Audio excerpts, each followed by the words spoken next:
Each year, Microsoft Research hosts hundreds of influential speakers from around the world, including leading scientists, renowned experts in technology, book authors, and leading academics, and makes videos of these lectures freely available.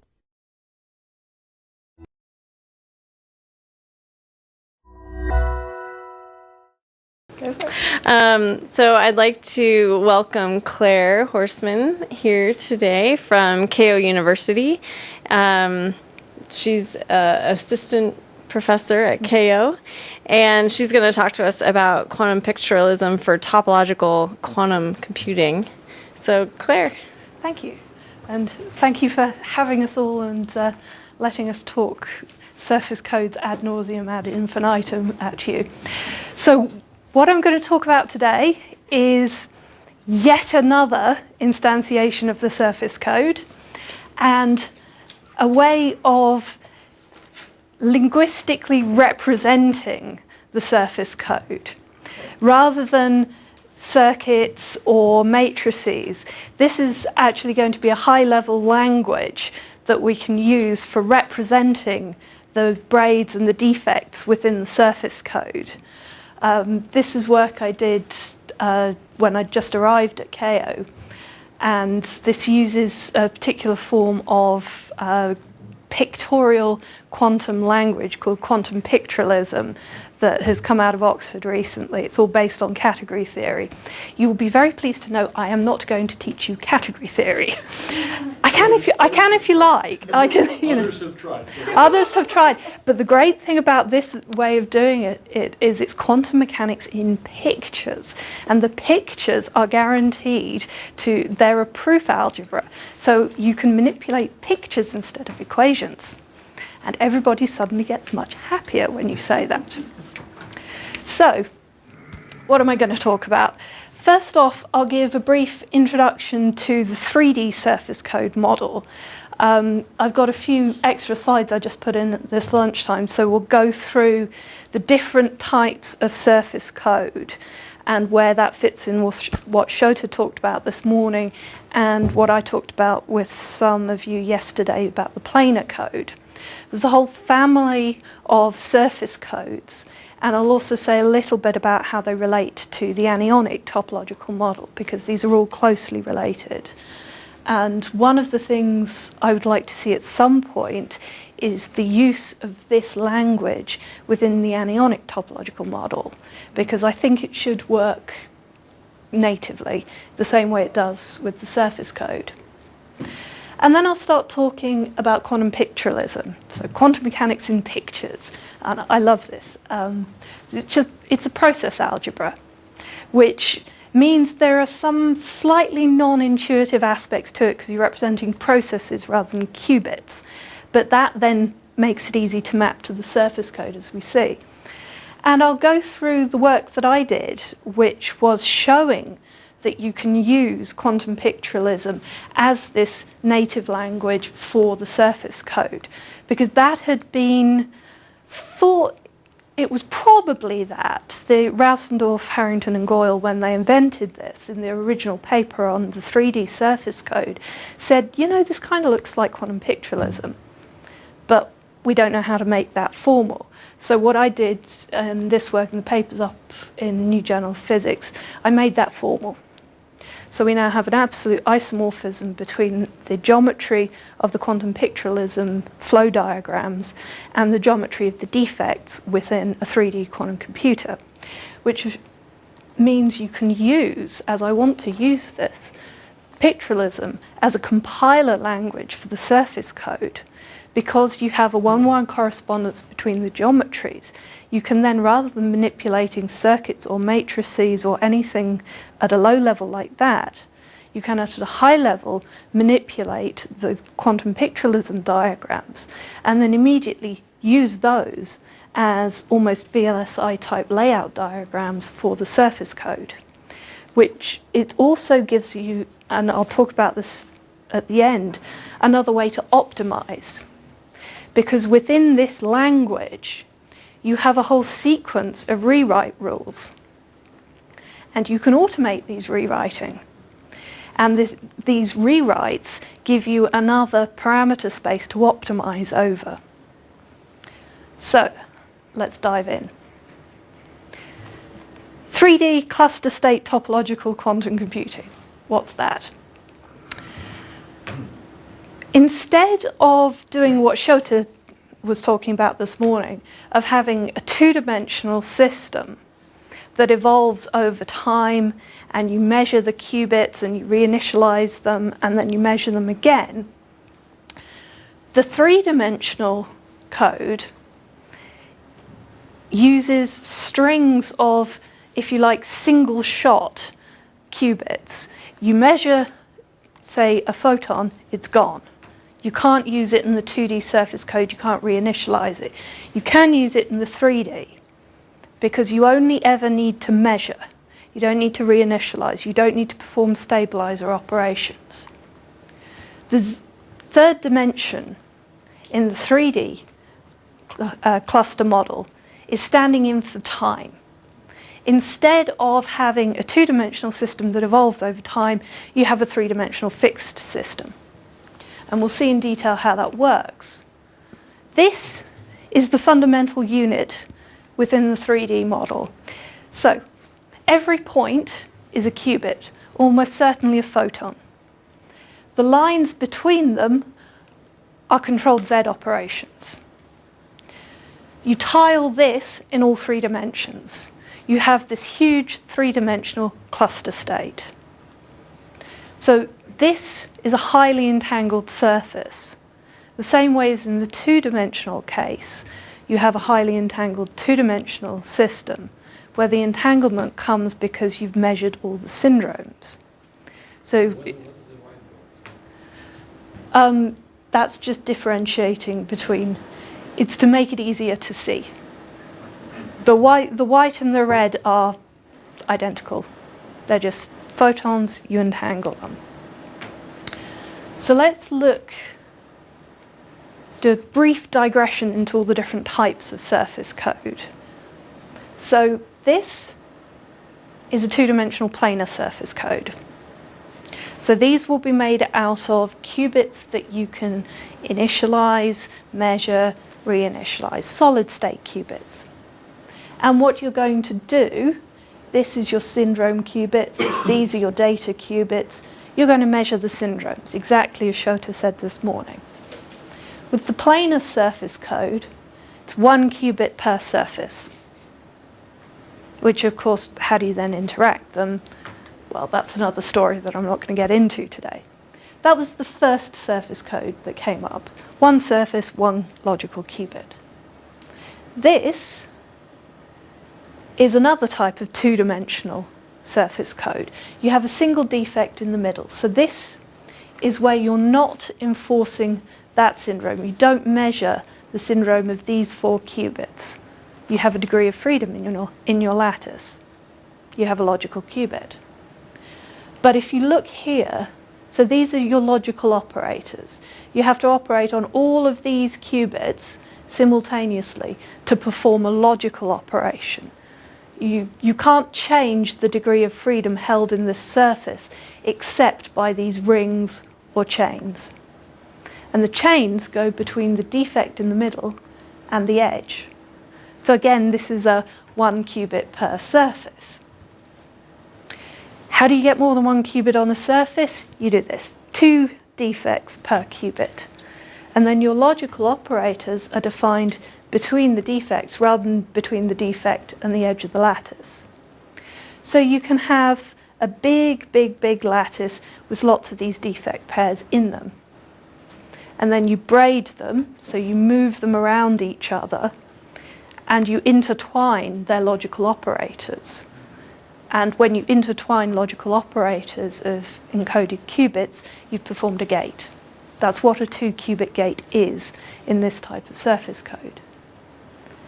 So what the 3D code does is it takes this one, and for each qubit, each data qubit and each syndrome qubit, it substitutes in the third dimension, so this way into and out of the board, a line of entangled qubits. So you've got, instead of a single qubit evolving over time, you have a sequence of entangled qubits. It's like each qubit stands in for this at a given time. And the 3D model proceeds by measuring two-dimensional faces of this huge three-dimensional cluster for each time step. It's exactly like this you can think of as watching a movie. And the three-dimensional case is you've printed out all of your movie stills and you've stacked them up. Each one of them is a time step. But instead of just having a single screen, you need all of these stills to give you the same motion and the same interactions. So the relation between the 2D and the 3D is the reason why we want the difference between the 2D and the 3D is how we're going to implement this. Like I said, we would implement the 2D on something like quantum dots, flux qubits, anything you can keep there. Measuring doesn't destroy them. You can reinitialize them. You can measure them over and over again. You can't do that with photons, so you can't have an optical two-dimensional surface code. If you measured this for measuring the syndrome, it's gone. You do a C0 operation, the data qubits are gone. So instead, what you do is you create all of the entanglement that you need for syndrome measurement before. You create this massive three-dimensional entangled structure, and then you consume it as you go. Rather than creating the entanglement as you go in the syndrome measurements, create it beforehand, and then all you do is measure. And the way... The exact same as one-way quantum? It's a one-way computation, because what you're doing in the one-way model is you're teleporting from one time slice to another. So when you measure a time slice, you teleport to the next one. And that gives you your progression over time. It's entirely a measurement-based system. You prepare your cluster state, you consume your resource down. You create defects by measuring in the Z basis. That removes qubits from a cluster. You find the rest of the lattice by measuring in the X basis. And so at each time step, you have a complete readout of what your measurements were. And from those, you can reconstruct syndromes, stabilizers, find your errors, do error matching. Austin's code that Shota was using can handle both 2D and 3D. The matching is very, very similar. Rather than having measurements at different times, you've simply got different two-dimensional slice measurements. So this is a schematic way of thinking about that similarity. Here in the 2D case, so this would be measuring a Z syndrome gathering. So this is 4 qubits on a face. And you do control knots between the data qubits and the syndrome qubit. That gathers your syndrome for those 4 qubits. And then at the next time step, you're measuring the X syndrome. So you're measuring these two, and there'll be another 2 up there. And then at the next time step, you're measuring your Z syndromes again. So if you look at just a tiny piece of the lattice, this is what you have over time. Time 1, time 2, time 3, as you go through Z, X, Z. Can you explain a little bit more the semantics of the arrows? Because the arrows are... they go both in X and Z direction. Yeah, the arrows are just the control knot in whichever way round you want. It's not anything other... The arrows point to the control E.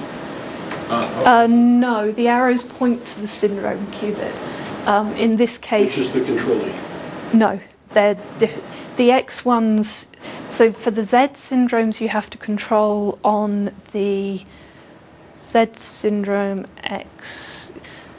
So for the x, It is that for the x, the opposite for the z. yeah, it's one The or other the way other. around. You get bit flip errors on the Z syndromes.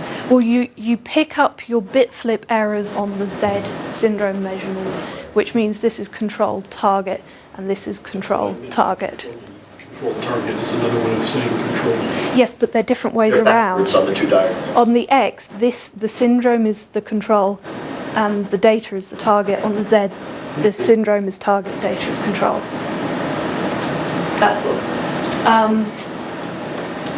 So we have these three schematically at three different times.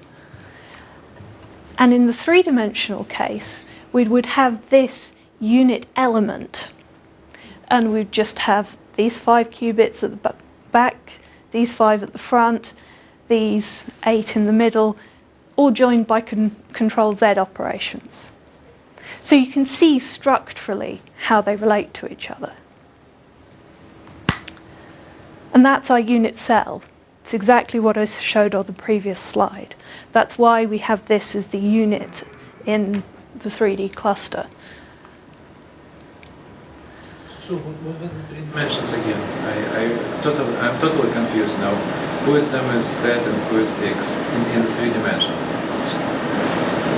It doesn't, well, I would normally talk about Z as the simulated time. So think about that as going into and out of the board.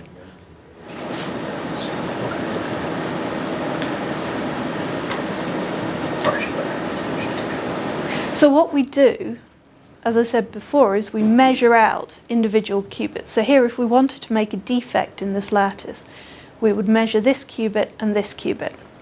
And that would punch a hole through the lattice. And a pair of, well, one of those holes and the edge of the lattice supports a logical qubit. If we want more than one qubit per lattice, we need a pair of holes, exactly as in the 2D case. All the measurements we do are either X or Z Pauli measurements. We gather our syndromes from those measurements. So you don't punch a hole in the lattice first and then come along and measure.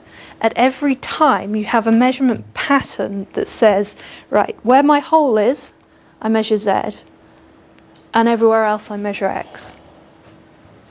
So it all happens at the same time, both creating the defects and measuring your syndromes, or doing the equivalent of syndrome measurement. And then, just as in the 2D case, you braid. You move one defect around another in a given pattern. And we'll see more of that in a bit. Everyone happy? You all know everything about the 3D surface code now. So to braid in 3D, you need 1D singularity instead of chests. You need what, sorry? A 1D singularity. Is it your defect evolving in time? You need it, basically a tube, a line. You have a pair of tubes supports a single qubit, and then you move one of the tubes from your second defect around and in between the two. That's braiding. It starts looking very similar to all the space-time anion pictures that you get. So I don't know how much you've gone into the connection between the two, but basically this pattern of interactions between these qubits in this geometry simulates the Kitaev Hamiltonian.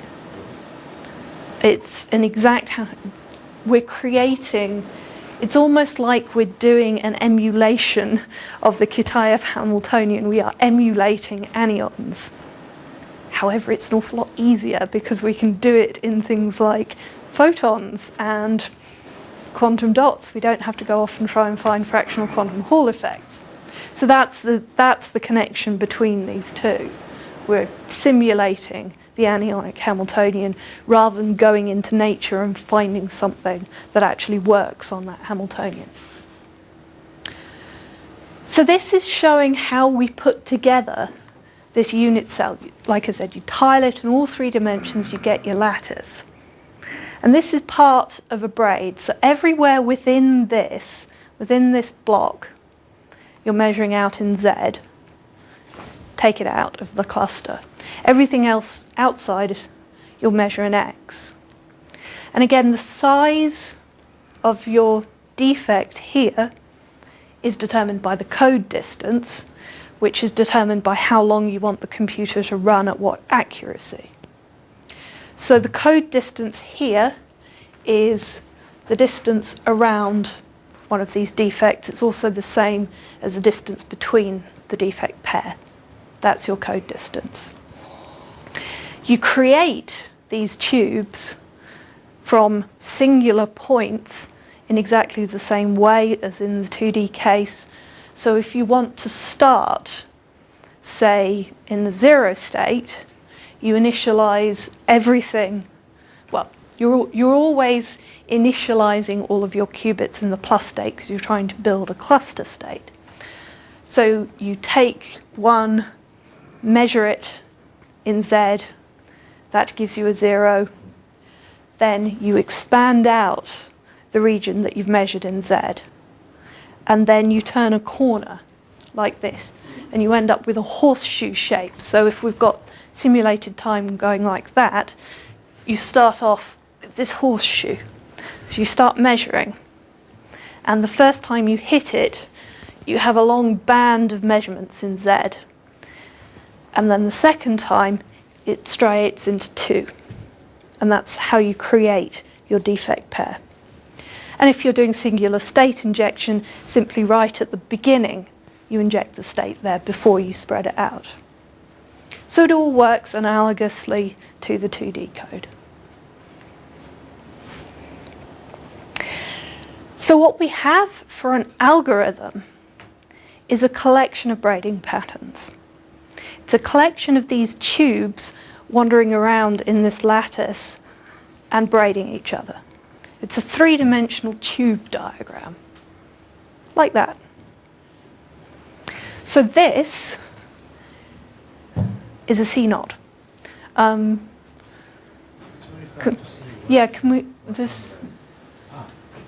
we kill the lights? Thank you. I didn't do anything either. Yes, I know. I was thanking whoever can obviously hear me. So this, we're measuring out faces here at each time, and time is going that way. So you start off, you've got 1, 2, 3 qubits and a braid. So the reason why you do the C0 in exactly this fashion is slightly complicated, and we can get onto that later. But essentially, this is your control, this is your target. And everywhere that's shaded, you're measuring out in Z. Everywhere else, so all of these little dots, each one is a single photon. All of those you will measure at your measuring bank here. It's coming at you. You'll measure them in X. And you just measure through the cluster like that. And that gives you a C0. So by the time you've finished, your target qubit and your control qubit, which are still propagating through, are now braided. Thank you. Can we have lights? Thank you. So that's what one C0 looks like at quite a large distance. I mean, we've got what? 1, 2, 3, 4, 5, 6, 7, 8. So distance 32.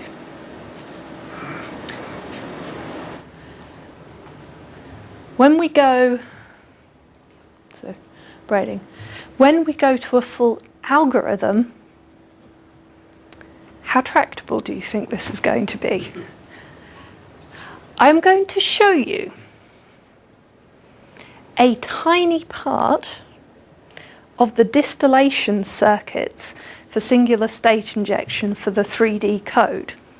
About between 75 and 90% of the braids required for 3D algorithms, and it's the same for 2D, are distillation circuits to distill your singular states.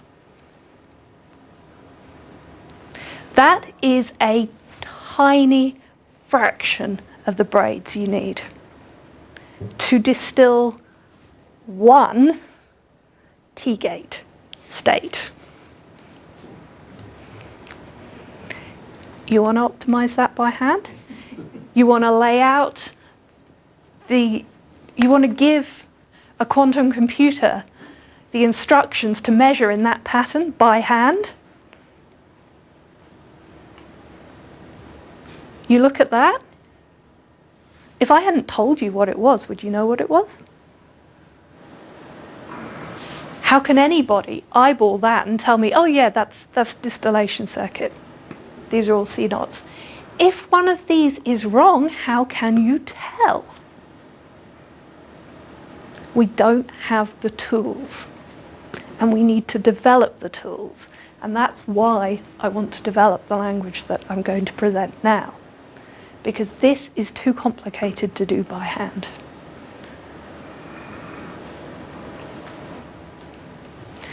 So, that was the bad news. Now the good news. We don't have to do it by hand.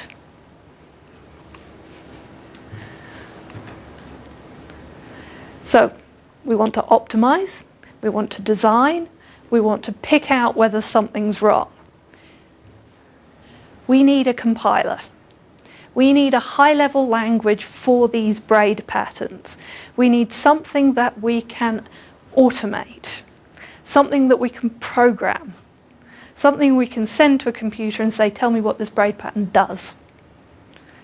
Something where you can design braid patterns for algorithms and say, asking a computer what a braid pattern does looks to me like a decompiler or a disassembler, which can be a harder problem. So, you have to have a compiler. Maybe you can get by without a decompiler, I don't know. well, we need something that translates between braid patterns and circuits. From circuits to braid patterns. And vice versa. Vice versa. Because I want to know, I've got a braid pattern, is it right? Is it giving me the correct answer? Also, I do something slightly strange with optimization. I give it to some sort of genetic algorithm. It spits me back something that looks really weird. How do I know it's right? How do I know what I've optimized to is actually the correct algorithm and isn't suddenly giving me garbage or doing illegal moves? The integrated circuit world, this is called LVS. Yes, very similar to that. What we want is those tools for quantum. In particular, in this case, often what it amounts to is verifying that one pattern you constructed is equivalent to another pattern that you already have. Yeah. That's a classic optimization program. Yes. And all of these things, because they map so easily to the classical problems, we know they're NP. We know they're NP hard or complete. We're not going to solve these exactly. We need the tools. We need to get it good enough.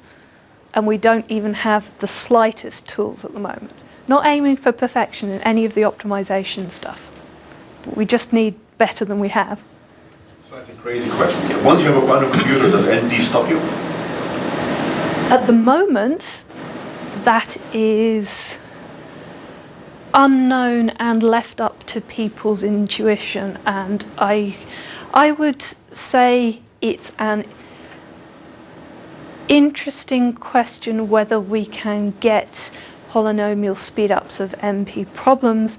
I would very much doubt if P equals NP, so I very much doubt if we would get exponential speedups of the problems. But using a quantum computer to compile circuits for quantum computers would be a very good thing to do. So, this is just what I was saying. These are the three things we want to use it for. Which set of gates is this braid pattern implementing? How do we get a set of different patterns that will all implement the same thing to optimize over? Let's do compilation. And this is what I want to use for a language compiler. So quantum pictorialism, category theory in pictures. So this was work, as I said, that's come out of Oxford in the last 5 years. The first paper on this version of quantum mechanics in pictures is called Kindergarten Quantum Mechanics. And the head of the group, Bob, always goes on saying, I can teach quantum mechanics to 10-year-olds this way. I can teach quantum mechanics to 5-year-olds this way. And they can do calculations that my undergraduate students can't. It's a very powerful way of thinking about quantum mechanics, and you don't need any equations. But as I said right at the beginning, it's a process algebra. So when we start looking at the elements in the calculus, even though it looks just like balls on sticks, each ball is a process that you do rather than a qubit. It's always worth bearing that in mind. Then you get to the 3D surface code and that merges together, but I wish to start you off unconfused, even if you become confused later. This is also verifiably a proof calculus for quantum mechanics. If you perform the rewrite rules on the graphical language and you get out a result, that is the same. You know that you would get the same result if you worked through the equations.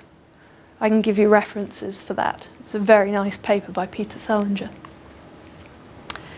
And this was my work, showing the topological and geometrical isomorphism between what you get in quantum picturalism, the flow and dependency lines in the process algebra, and these tubes that you're trying to braid in the 3D model. So this is the paper reference. It's also in New Journal of Physics now. So, any questions before we dive straight into quantum picturalism? When you say rewrite rules, what kind of size of a rewritable system do you get? Well, we'll go into that because to present the system, I present the rewrite rules. It's not a large system. You don't need very many rewrite rules to describe the whole of quantum mechanics, and you need even fewer to describe the 3D model. You only need a subset. So quantum picturalism can describe any quantum process. You only need a subset of the rewrite rules in quantum picturalism, and that subset has some very nice properties, which we'll get to describe the 3D surface code. So, the idea that this has got anything whatsoever to do with the surface code, because on the surface they just, why would it? Why would this weird category theory stuff have anything to do with error correction? But actually, Rausendorf, Harrington and Goyle in their original paper, right at the end, just before the acknowledgement, sneaks it in. They say, connection with the category theoretic work of Abramsky and Kircher. They go, is this the category theory line of information flow? They didn't have the tools back then. This was in 2007. The picturalism wasn't developed enough to be able to give this connection, but now it is.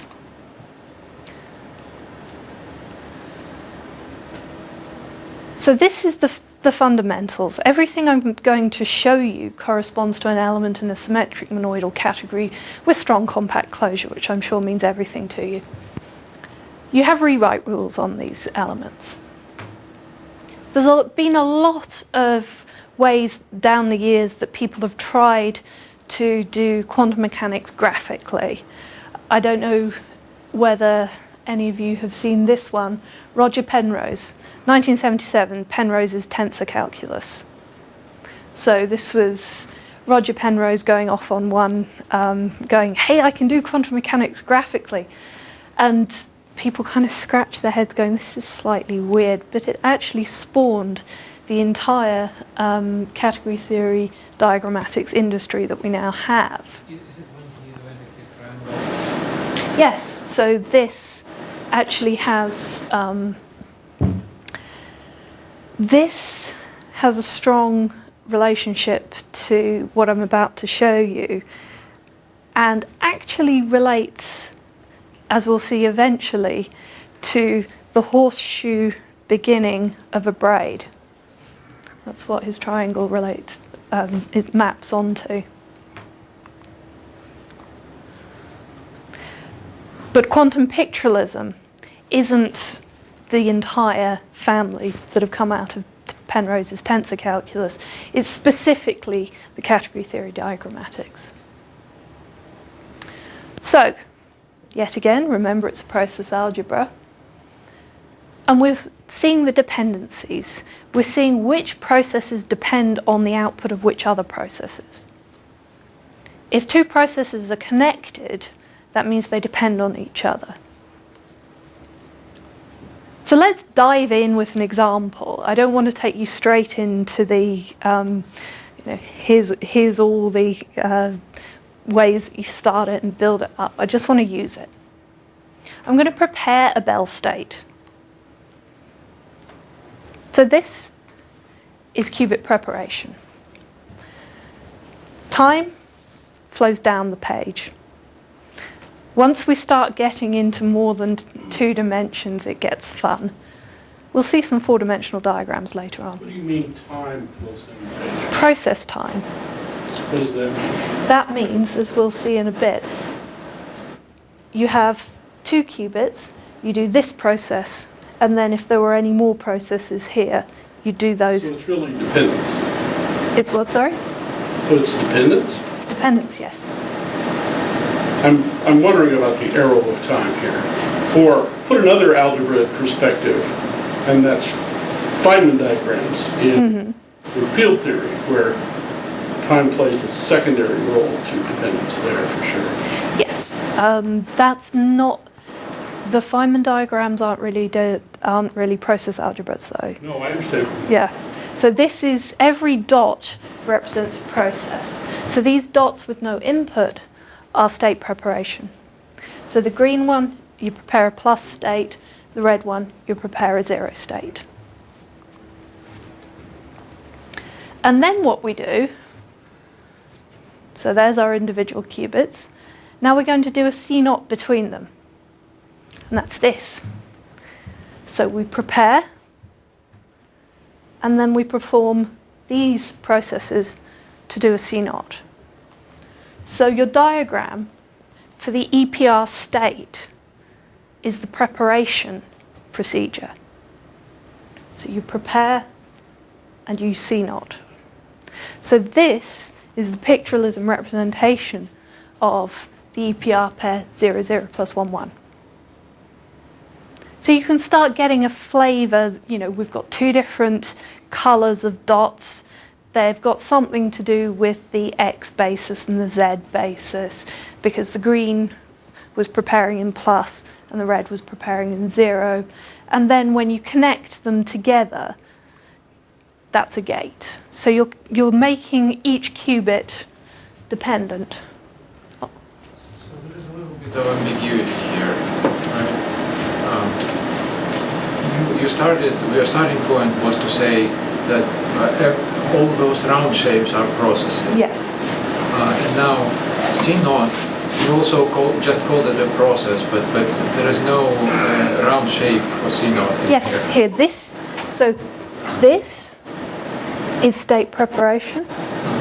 This is C0.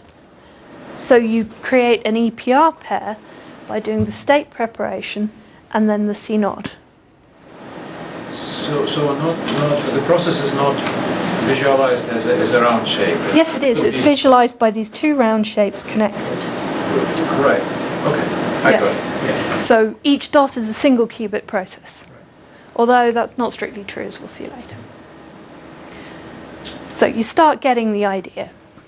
So why process algebras? Bit too much words on this slide. But we're trying to find What depends on what? Where does the information go in an algorithm? Which qubits do you need to interact with which other qubits? That's why people started looking at these process algebras.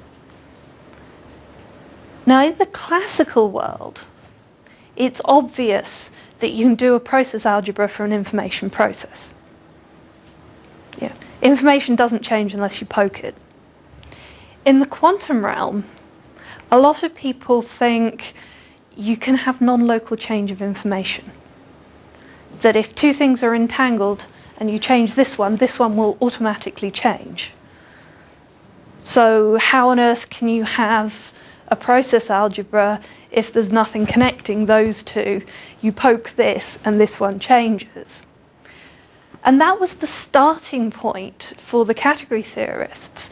They were saying, we want to create a quantum process algebra. We want to be able to do quantum mechanics locally. Information flows. It doesn't jump from here to here. It goes in direct flows between them. And it was actually a big deal that they showed you could do this. The only problem is a lot of the time, if you interpret that what I said was the process time as real time, you have information flowing backwards in time. But we'll see how once you use this to describe braiding patterns, that ceases to be a problem.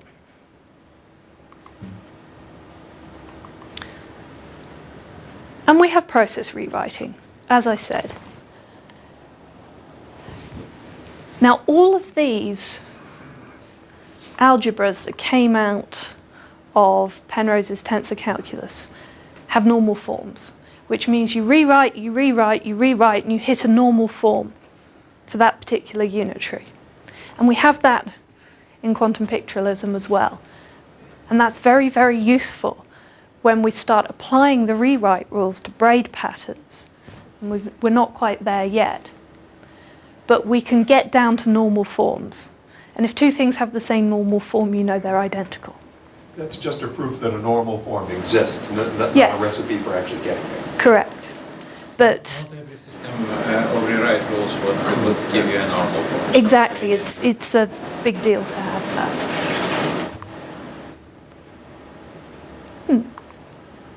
Okay. So, for example, this is the normal form for the EPR Bell state. So we take what we produced before and we apply rewrite rules that I'll get to in a bit. And we create this. And this is demonstrably the normal form for the Bell state. So that's just one example of normal form. So here's some axioms. We're using, as I said, a subset of the complete quantum pictorialism. We're using the XZ category of observables, because this is the one that maps most directly to what we're doing in error correction. So we have essentially two flavors of processes, one in the Z basis, one in the Hadamard basis. So these are our basis state preparations. And if you want to prepare a 0 state, it's a plain red one. If you want a 1 state, it's a red one with the pi phase. And we've got all sorts of rewrite rules for how you move these phases through diagrams. But you need to keep track of these phases here to tell you which one of 0 and 1 is it. And then we could do the opposite. We can measure. And this is an input with no output. It's the measurement. It ceases being a qubit at that point. And the other fundamental element is a Hadamard box. And as you would expect, a Hadamard box allows you to go between red and green. So you put a Hadamard box on the input of a green, takes it to a red with Hadamards on the output. Or you could say a green with Hadamards on both inputs and outputs becomes just a red. And again, there are various rules. So a Hadamard box takes you from red to green. This is the first of the rewrite rules. Cancellation rules. 2 Hadamard's, one after the other, is the same as doing nothing. 2 reds, one after the other, same as 1 red. 2 greens, same as 1 green. Now we have the most important rewrite rule of all. You have a couple of processes, and this works for red as well. You can combine the phases of them. If you're doing them sequentially, you can combine them into one process. You combine all the inputs and all the outputs into the inputs and outputs of one process with the combined phase. This is called the spider rule, for obvious reasons. And because Bob, the head of the group, has a thing about spiders. Don't ask. That particular spider is Black Widow, yes. He has a large plastic Black Widow spider in his office, along with a large plastic rattlesnake. He has issues. What? He has issues. It was a very interesting place to work. So we can actually write out the equations for these green nodes. So this is the equation for the spider. So all of these, they're processes, they're projections. You put a qubit into them, so you stick this as an operator on a state, and it tells you what the output is. So it takes 0, n0 outputs, m0 inputs, takes m0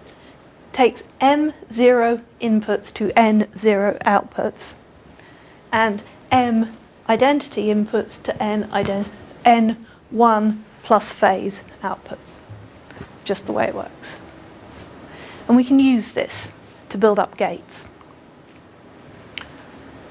Well, first thing we can see from it is the green node copies red nodes and red nodes copy green nodes.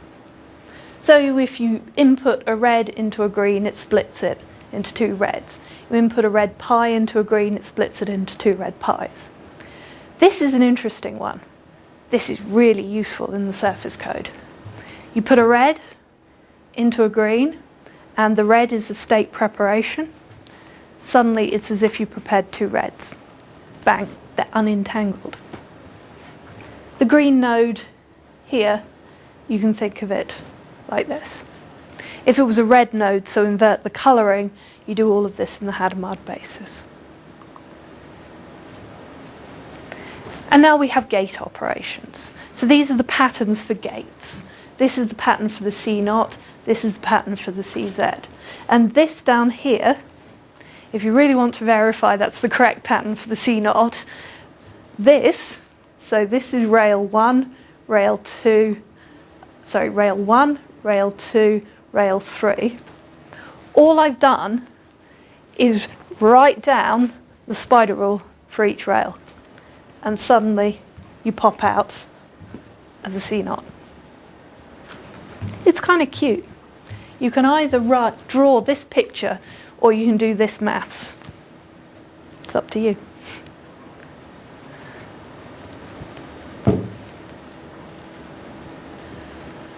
And we can do stabilizers in this. This was the reason I chose to look at the red-green calculus for the surface code, because we're always dealing with stabilizers. We're dealing with X stabilizers and Z stabilizers. The code works on a lattice of X stabilizers around each vertex and Z stabilizers around each face. So I wanted a pictorial representation of that. And this is our X operator and our Z operator. So we start thinking in terms of the red is X and the green is Z.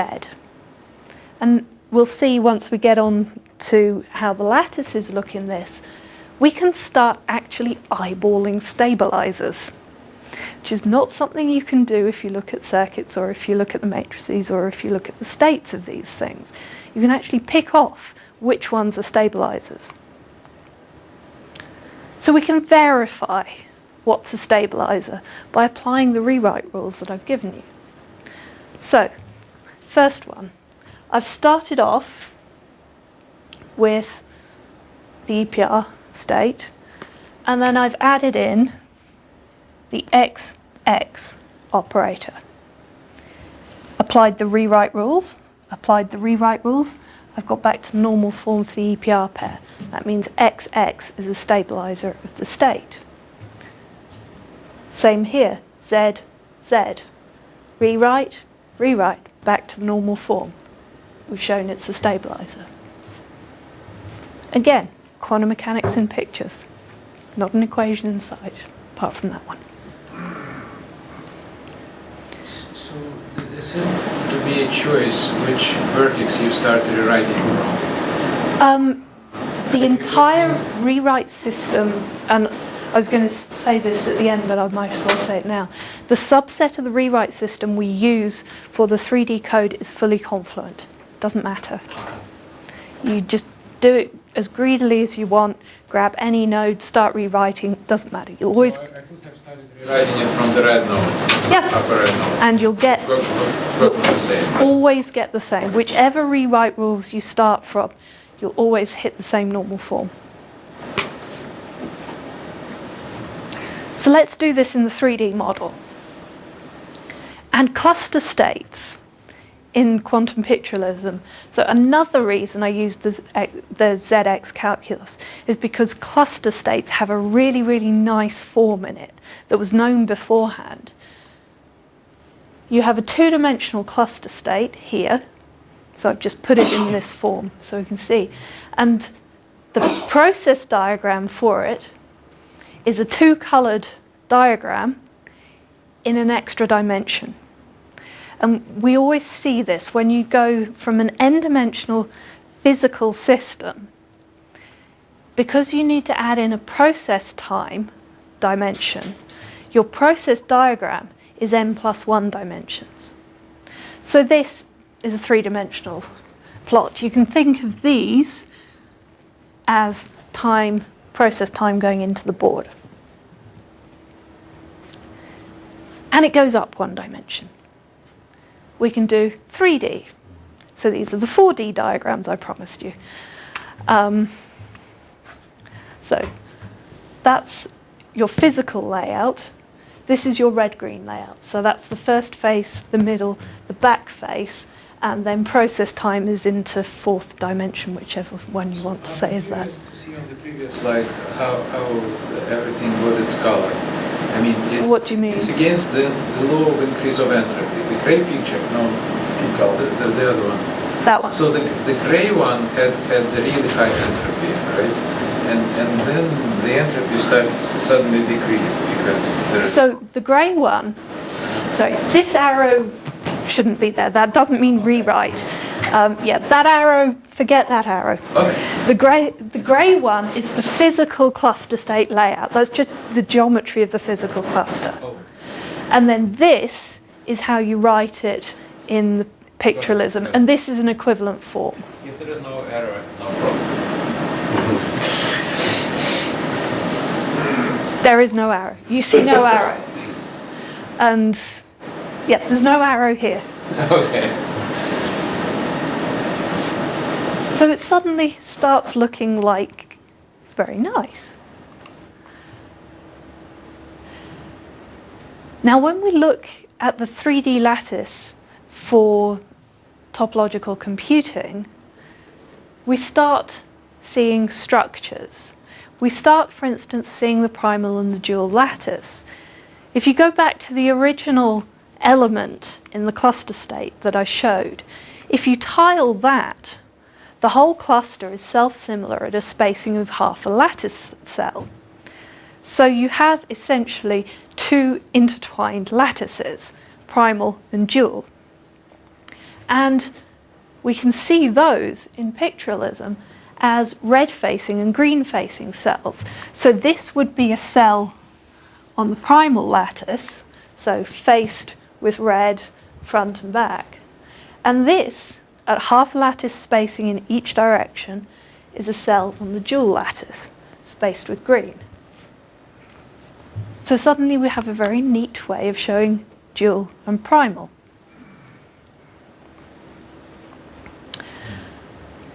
Logical qubits, as I said at the beginning, are holes in this lattice. And this is what you get. So what I've done here is taken two of these cells back to back and measured out the central qubits there. I've performed rewrites, and this is what you get. So this, again, is a four-dimensional process diagram. And you can start seeing where your stabilizers are. Because these blue ones are the stabilizers of the lattice. They're not angles. I've just put in which ones the stabilizers of the lattice are. To see, you can start, as I said, picking them off by sight. A ring of green, it's a Z stabilizer. A ring of red, an X stabilizer. A ring of red, an X stabilizer. A ring of Z stabilizer. So these purple boxes you don't actually need for this. That's just to show you where the stabilizers are. Yes, this is to show. So when you look at, this is the correlation surface that supports the logical qubit, and you can start seeing it by hand. Yes, and what you can do is start adding in stabilizers, and you can see by inspection that they cancel in the middle. So it's a very simple way of seeing what otherwise is an incredibly complicated thing to find what the stabilizers of the state are.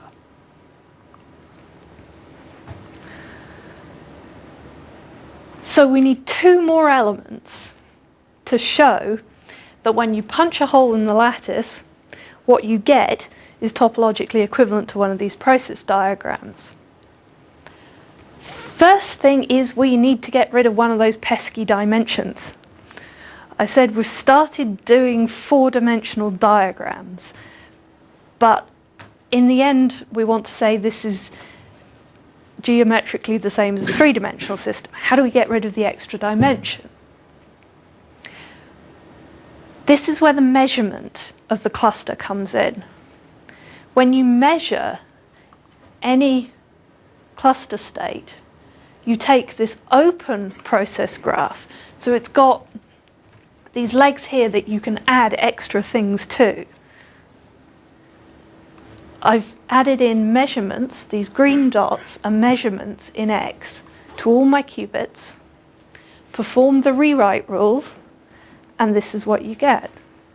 And you can do this to the entire cluster, and you go from something with legs and Hadamard's all over the place to simply a two-coloured, n-dimensional process diagram.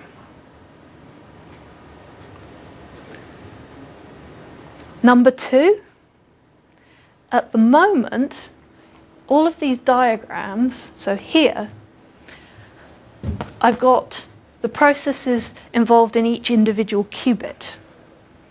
And what I'm trying to show is that this single qubit line here can be represented by one line in a process algebra. So how do we go from that multi-qubit process diagram to single qubit process diagram? And that, again, we just perform rewrite rules.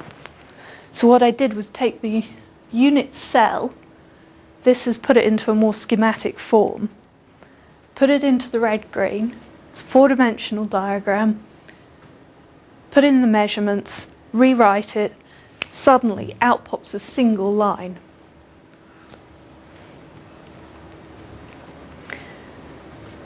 So the defect strands, each defect tube can now be represented by a single process line.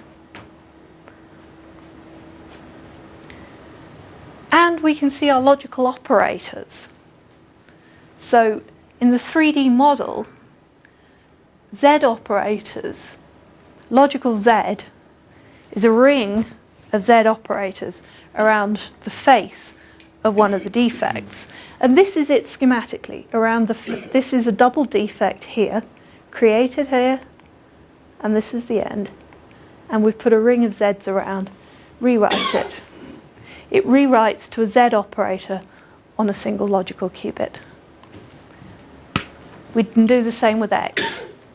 Rewrites from a chain between the two to a single x on a single logical qubit.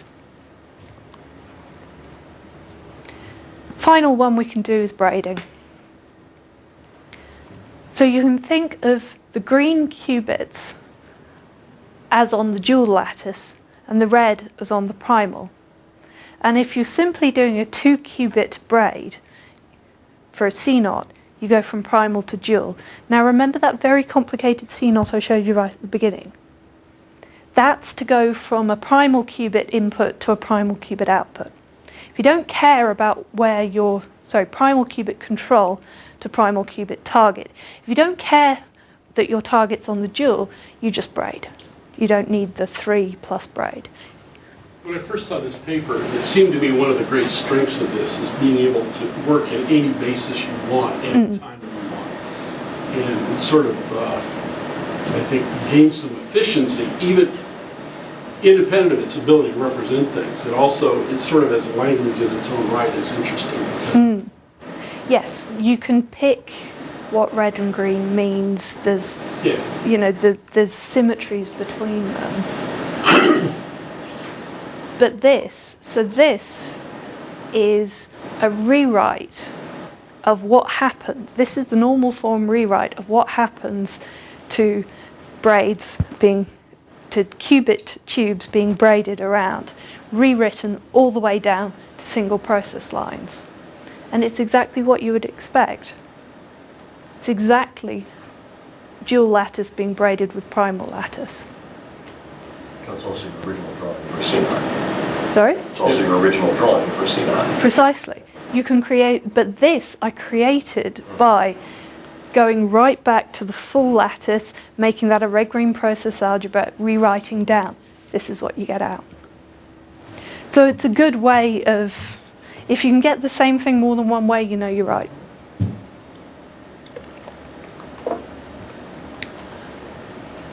So that completed the proof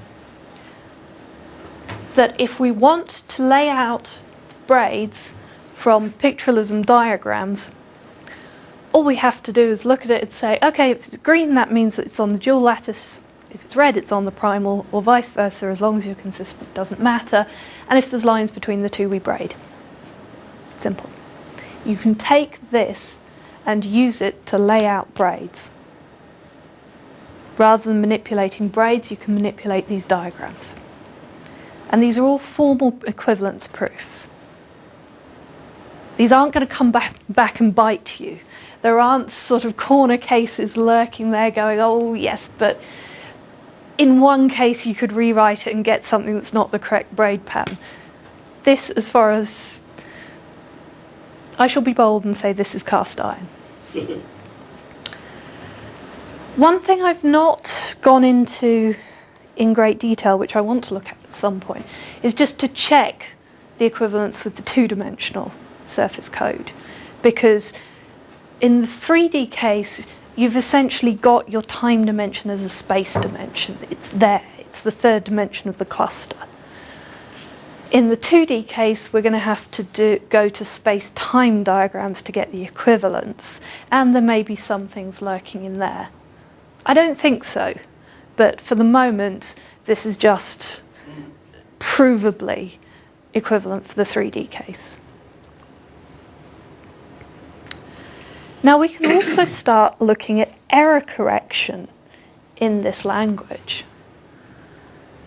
So in the 3D cluster, as I said, around each, that's not actually correct. Okay, that slide came in from a 2D presentation. I do apologise. Needs error correction. It does, yes. It needs a bit flip somewhere. But suffice it to say, when you measure and you put your measurement results into a minimum weight matching algorithm, that tells you where your errors are. And so you then know which bits you need to flip which means every time you do a measurement cycle, you're essentially post-selecting a given outcome. You want it to be 0. If it's not 0, you flip to make it 0. Now, there's a particular... All of these diagrams, when I've added in the measurement, I've post-selected onto the 0 measurement result. I didn't tell you I was doing that. That gives you the normal form. And the first time I presented this in Oxford, someone stuck their hands up and said, "You're post-selecting. This is rubbish. You know, you can do anything as long as you post-select." And that's where the error correction comes in. Error correction allows you to rewrite these diagrams with post-selection because that's what you're doing. So that was a very neat thing. The only reason why this works is that you're error correcting.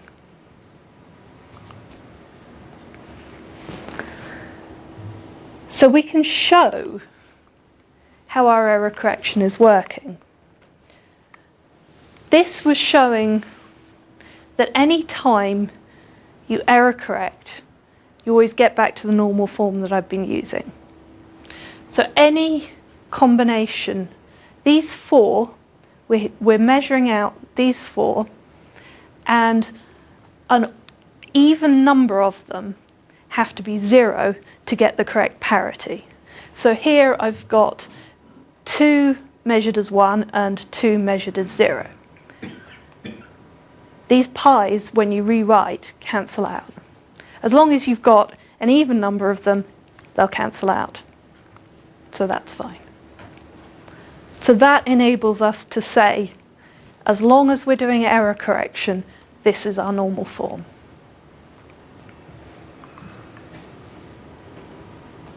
So, what do we... So would it be possible to, maybe I'm not understanding, is error correction just more rewrite rules, really?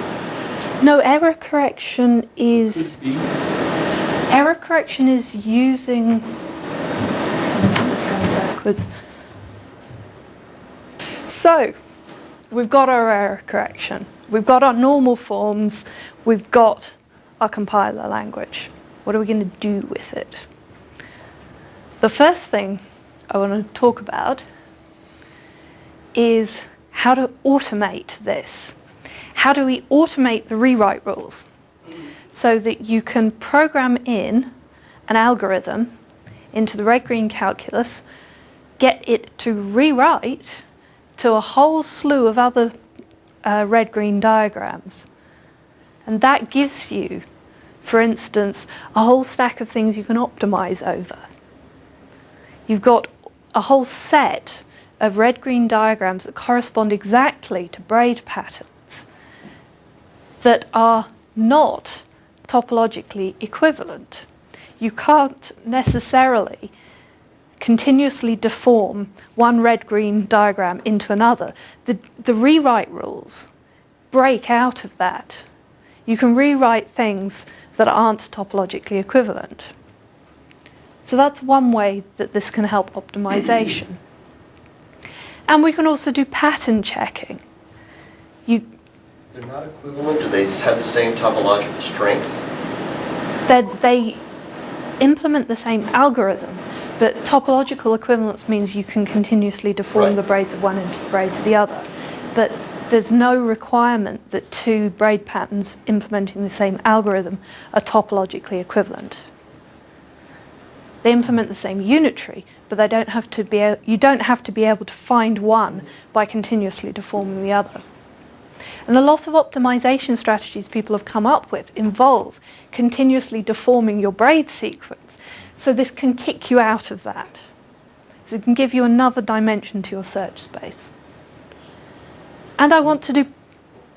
That's interesting. You might have multiple implementation of the same process. Precisely. But not topologically equivalent. Precisely. How interesting. Yes. How do you prove which is, quote, better given a resource desire? Or That's entirely up to people like you who are doing cost functions and whatever. This just spits out options. Okay. Yeah. And also pattern checking. So I want something, a piece of software where you can give it a braid pattern and it will rewrite, say, bing, this is your normal form algorithm. Well, you could certainly translate gates into this, Absolutely. and then take them both to normal form and see if they're equal. That's not very hard. And there is a tool out there that the Oxford guys have started developing that will help us do this. This Quantumatic automates the rewrite rules. Apparently this was started by a couple of grad students who were fed up of doing rewrite rules by hand and keeping on getting them wrong. So this is a screenshot from Quantumatic. This is your process diagram that you're trying to rewrite. This is, I think, part of the Fourier transform, several rewrites down.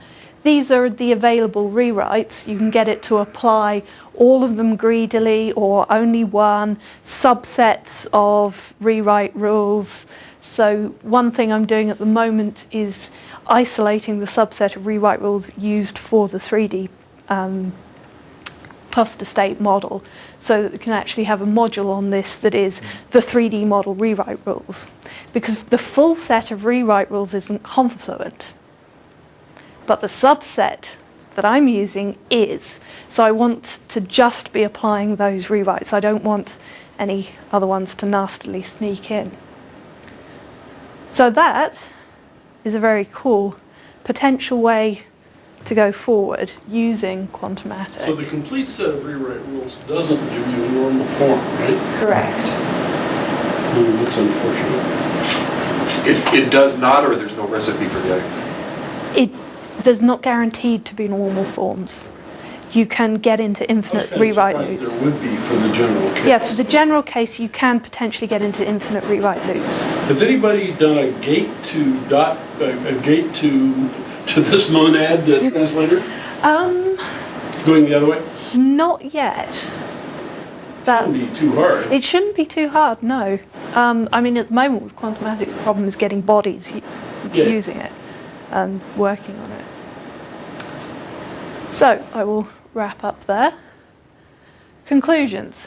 We've got a graphical language for the 3D surface code, and hopefully for the 2D surface code as well. Braid. Those are pretty good, don't you think? I mean, For to be able the to 3D, take there's carry almost this direct thing down map, to there's a the direct mapping. Oh yes, absolutely. I'm just saying I haven't proven this, so I can't say to the same degree of certainty as the 3D case. And the proof, the proof as it stands only works for 3D, but yes, it almost certainly should for 2D. So we have this topological isomorphism, which means we can use this once we've got a red-green pattern. You can almost send that to the control computer for the measurement devices. What you need to know is what your code distance is, which tells you how big your defects are, and then you simply blow up the red-green diagram by that scale factor. There's your measurement pattern. Very, very simple once you get to that stage. And we can use this as a compiler language. That would normally be called an intermediate form, maybe. Okay, I'm a physicist, not a computer scientist or a systems this is the engineer or AST, anything. okay? Yeah, well, intermediate generally, whatever it's, yeah. By the way, I have another quibble with your slide back there. VLSI CAD is not used to make circuit boards, it's used to make chips.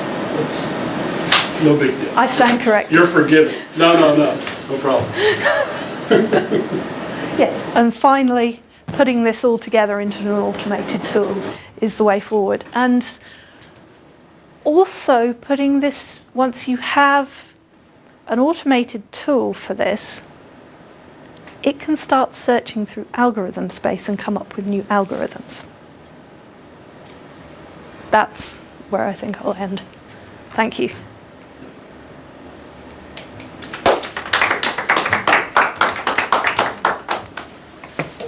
I have a question which is probably not very relevant.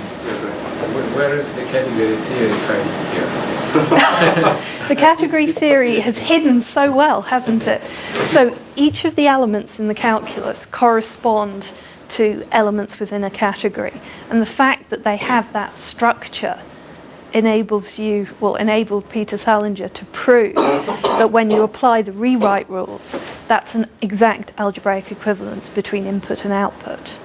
So when we apply the rewrite rules, we know it works. So there are some fruits of category theory approach presented here. No? Oh, this is entirely the fruits of category theory approach. The fact that these are elements within categories with that structure. Category theory is an art of creating universal and co-universal objects. Mm-hmm. So That's one thing, but it has other uses as well. But yeah, every time I've seen category theory applied, it's been well hidden. I've never seen it. Yeah. It would be interesting to know what the universal and or co-universal object here, which is might be something really, really great. Well, I think what you're asking for are, because this particular one is a category of observables, and the X and the Z observables are your two fundamental elements. So I think that's what you're wanting. I have quite a lot of references if you want to go further into the maths of this. I have the paper text somewhere on my laptop. Yes, I do. It's both on the archive and already published in New Journal of Physics, which is open access anyway, even if Microsoft didn't have a subscription. No, we have the paper, that's... Yeah. We've all read it, actually. Okay, so yeah, the Salinger paper is referenced in that. Bob's kindergarten quantum mechanics is referenced. You know, the whole shebang. You can happily spend half a year going through the references there. It's basically what she did for me. And the quantumatic tool she presented there at the end, Krista, the very first thing Fan did when he arrived and started working with us was do some extensions to that. Yes. So do you have the diagram for the snapshot you showed in the beginning? The equivalent, No, I haven't got to that stage yet. That's what I need. I need the circuit to red-green generator into quantumatic in order to do that. So, yeah, I need a student to do that. Because I wonder at that level if it's actually easier to visualize. It will be, because it will rewrite. Yeah, and you'll be able to see, oh yes, distillation circuit. The applications to anionic topological computing? What I would hope is that your space-time anion diagrams are equivalent to this. I should expect there to be the same equivalence as there are with defects. I mean, just with the braids. Yeah. Yeah, which means they can Seems work like it would. in the subset, perhaps? That's what I'm hoping. If you can work in the subset, then you have a stronger normal form theory. I mean, Yes, in all of this, I'm trying to keep into that nice confluent subset where everything works. what happens when you reverse all the arrows? That's another thing you do in category. Right, exactly. Well, this is what I was saying about when they first came up with this as a way of describing quantum mechanics locally. People said, well, actually, yes, some of your errors are going backwards in real time. But with the 3D model, we have time laid out. Well, We can have a braid doing this. That's why. No, but if you can run it backwards. You could flip the arrows the other way and go back to the processes. If you wanted to. If It you're talking would about simply... roll lines, there's no forward or backwards. It's Yeah. just, it's It's just a line. It's just Oh, constraints. absolutely. Well, what you have a process time you're defining by fiat. When I create the state, I do this. That's my input, and because it's a computation, you have defined inputs and outputs. Yes. The thing I'm interested in is what happened. So it's pretty clear that the preparation and measurement guys Are endpoints. duals. Yes. Yes. Oh, absolutely. Everything will work if And you run CNOT backwards. should work that way too, I think. Totally. Yeah. Well, this is all unitary quantum mechanics. Right, Turn it that's back. So it's all, right. Yeah. yeah. Yeah, it's all reversible. But Does this also answer the question we had earlier about does this tell me when I've become unentangled? Because you had an example of that. So can I watch the diagram flow and find out where I went from entangled to Yes, unentangled? because if you're entangled, you depend. If you're unentangled, you don't Right, depend. so this would tell me along the way for simulation purposes it might be useful. Is that true? Yeah, because you don't. Well, if you don't have your variables depending, it could. The problem is it might be classical correlation rather than quantum entanglement. So if they weren't joined, if they weren't dependent, you'd know for sure. If they were dependent, it could be that they are classically correlated. But if you said not dependent, I'll treat them as unentangled, you'd be fine. But like earlier with the density matrix stuff, we had the same case. Yeah. Where if it's specifically one, we've got it, the other you may or may not know. Precisely. He wants the same thing that we all want for simulation purposes. Yep, sure. It's really, Can I drop my stage easy size? before you actually interact them. It's really easy when it's not We have to make quantum. pessimistic assumptions. Right. Yes. Or again, you measure, you hit the end of one of the lines, he goes away and everybody else goes down, right? Yes. Yes, we know. Okay. So strictly speaking, there should be two kinds of errors here, right? One for real quantum dependency and another for... Well, there's no, because what we call classical correlation is simply a subset of entanglement that can be simulated efficiently classically. Yeah, all of this is working in global quantum mechanics. Everything's quantum. There is no classical world. The classical world is a subset of the quantum world. So there's no way of knowing whether any of this entanglement is classically simulable or not, efficiently.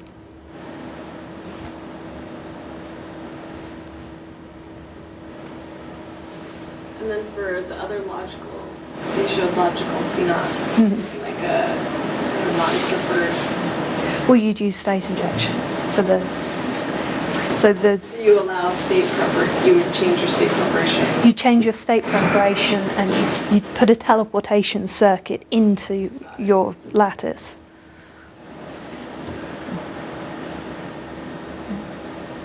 Any more questions? Thanks. Thank you.